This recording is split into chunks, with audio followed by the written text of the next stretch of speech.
Wes Pres kids, thanks for watching. It's good to be together even in this simple way. Well, the story that I want to tell you this week involves a man who cannot walk. And we don't really know why he can't walk. Maybe when he was born, he was never able to walk for some reason. Or maybe he got into an accident at some point in his life. And so he wasn't able to walk and move around. And so the story tells us that he had friends or family, or maybe just some people from the town who knew him, actually had to carry him from place to place. And so what they did was they would carry him every day to the temple, where he would sit at this place called the Beautiful Gate. Now, this man, because he couldn't walk, wasn't allowed to go into the temple because of some kind of rules during the time in which he lived, which are really just kind of really actually terrible. It was because maybe his body was broken or damaged and he couldn't walk that he was somehow seen as sort of unclean and unable to go in. So I kind of imagine that this man, he really wanted to go inside the temple, go into worship with everybody and see the beauty of the temple, but just wasn't able to. And so the best he could do was sit by this beautiful gate. But it kind of makes me wonder, have you ever known somebody who couldn't walk? Do you have somebody in your family or friend? Do you know somebody from school that wasn't able to walk? Yeah, I can imagine that would be really hard and really difficult for them. Well, this man, he was not able to walk, and so he was also not able to work or play or do other things like that. And so what he would do was he would sit by the temple every day and by this beautiful gate, and he would ask people for money or for some gift that they might give to him. He might say, "Sir, do you have any money that you can give me so I can buy some food to eat? Or do you have any extra food that you can spare for me?" Well, the story happens, or what happens in the story next, is that Peter, one of the disciples of Jesus, in fact, you probably remember him from earlier stories. Peter is one of Jesus's closest disciples. He's also the disciple that famously denied that he knew Jesus 3 times during the crucifixion. But he's also the disciple that would go out and he would tell a lot of people about what he saw God doing in Jesus and the wonderful things that he saw God do. And so this story involves Peter, and he's going out to worship in the temple. And he enters through this beautiful gate and he sees this man. And you can see what happens next.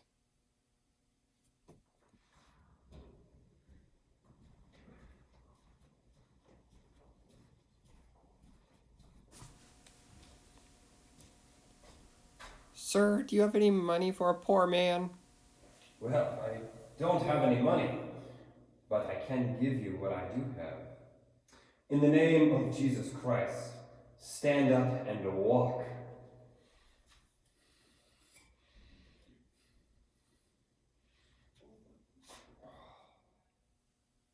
Well, you can imagine now this guy who has not been able to walk maybe his whole life is all of a sudden able to walk around. And now he gets to do something that he's never been able to do before. Let's take a look.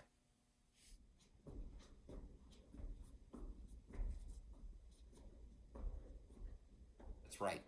He gets to walk into the temple. Which makes me think, has there been something in your life that you have not been able to do before, but then maybe all of a sudden you are able to do it? I know both of my kids during this time of quarantining in our homes, that both of our kids have learned how to ride their bikes without training wheels. I mean, they used to always need training wheels, and now they don't need training wheels, and they can turn so much quicker, and they can move so much faster. They are both wildly excited about all the places they can go. Are there things like that for you that in your life maybe you weren't allowed to do them, but now all of a sudden you're able to do them? Maybe your parents let you break eggs now while you're cooking cookies with them. Or maybe you're allowed to play with dad or mom's guitar, what they would never let you touch before. What are those things that maybe you weren't able to do, but now you can do? Were you really excited when that happened? Well, you can imagine that this guy gets really excited.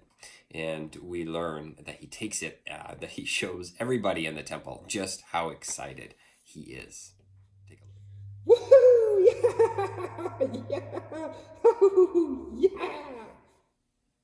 Well, you can imagine this is how not how people are supposed to behave in the temple. And so this guy begins to attract all kinds of attention. Everybody starts to look at him and wonder what's going on. Well, I never. Isn't that the same guy we see begging at the beautiful gate? But he can't walk. Well, everybody starts to gather around Peter and John, the other disciple who's actually with him in the story, and this man.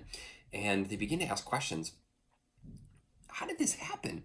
Like, what happened? How did this guy get healed? And they begin to even wonder, maybe, is there something really special about Peter? Does Peter have some kind of special power? But Peter responds to the crowd by saying this. What?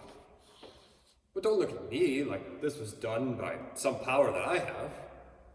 This is the power of God. Well, that's the end of the story. And one of the things I love about this story is that it tells us that one of the ways we see God working is through those things in our life when we can't do something, but then are finally able to do it. Or probably even better said, is when we're able to help other people do things that they wouldn't be able to do on their own. And so those are kind of my questions that I think I want you to think about this week and answer. Is one, where have been places where you couldn't do something, but now you can do it? But then two is to think about who are those people who have helped you do something that you weren't able to do before? Are there people that showed you how to do something or teach you how to do something? And maybe you can say a prayer for them, or maybe you can write them a note, draw them a picture maybe even, and send it to them. But then I suppose there maybe even is just one more thing that you could think about. It's not a question, but it's a question for you, but it's more of an action for you to do, is to think about, is there some way in which you can now help somebody else do something that they weren't able to do otherwise? Maybe that's even just as simple as taking your dishes to the dishwasher or to the sink to be washed after supper so that your parents can save a few minutes in their life that they wouldn't be able to get without your help. Now think about, what are those ways in which you can help people do things and give thanks for the things that people have been able to help you do? Well, friends, would you take care of yourselves, take care of each other, and we'll see you again next week. Bye.